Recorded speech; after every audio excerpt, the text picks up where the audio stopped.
Any man who can last in bed with me for 24 hours without getting tired will marry me. In the small village of Boko, peace ended the morning dew the bold, and the most beautiful girl in the village stepped into the village square with her hands on her hips and fire in her eyes. That morning, she cleared her throat and announced, "Any man who can last in bed with me for 24 hours without getting tired will marry me." Dew was known for three things: her sharp mouth, her confidence, her refusal to marry any man who breathes like a broken generator. She wanted to marry a man who can last in bed for 24 hours. The village went silent. The village women murmured, "How can a woman choose such a challenge to get a husband?" The maidens in the village complained, "She just wants to have a taste of all the men in the village." Others said, "What would happen to us if she slept with all the men in the village? Who will marry us?" The news spread through the village before evening. When it reached the ears of the men, they were excited. They boasted about it. One of the men, Okoro the wrestler, puffed his chest. 24 hours! I don't even rest when I farm. That is a small challenge. I will even last for 48 hours, he added. Emeka the village tailor adjusted his shirt and said, "Strength is not about size, it is about technique. I will use my 10 years of sewing technique and she will definitely choose me as her husband."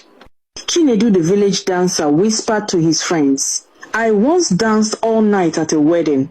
With my dancing skills, 24 hours is nothing." The elders shook their heads. This village will not hear peace today.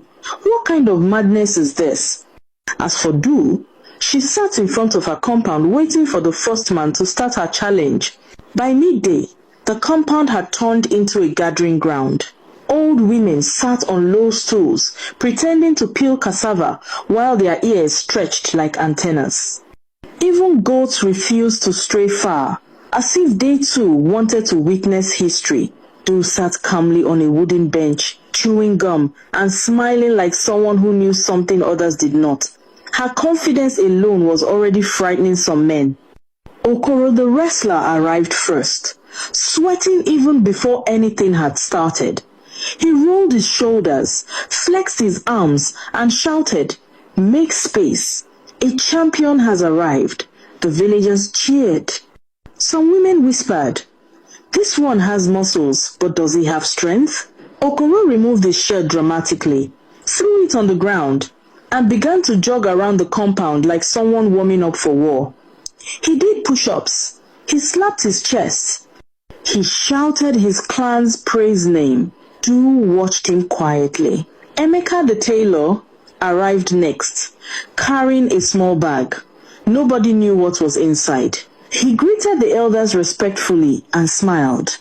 "Strength is in wisdom," he said calmly. Chinedu the dancer came dancing into the compound, spinning and clapping, already sweating from excitement.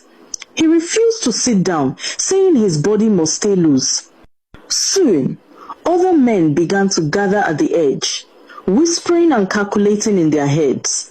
Some were confident. The village women grew restless. "This thing must not continue," one of them said. "Our husbands are leaving us to compete," another replied. The elders called for calm. "Let us watch first," the oldest elder said, tapping his staff. "A man who runs into fire should not complain of heat." Isda, Dew finally stood up. The compound went quiet again. She looked at the men one after the other, her eyes sharp, her lips curved in a knowing smile. "Listen carefully," she said. "This is not a joke. Once you enter, there is no turning back. If you stop, you leave quietly with your shame." Okoro laughed loudly. "Shame is not my mate." The crowd laughed with him, but some noticed his laughter was already shaking. Dew pointed to a small stool. "Sit," she told him. Okoro sat. She turned to the elders.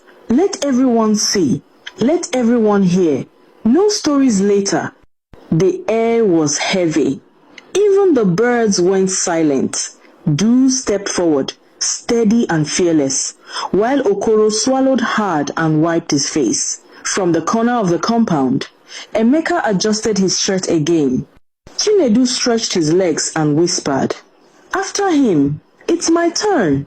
The village leaned forward. Boko held its breath. Okoro, the strongest man in the village, was the first to volunteer. He entered with fire in his eyes and muscles shaking with pride. He lasted for 1 hour. Exactly 1 hour. After that,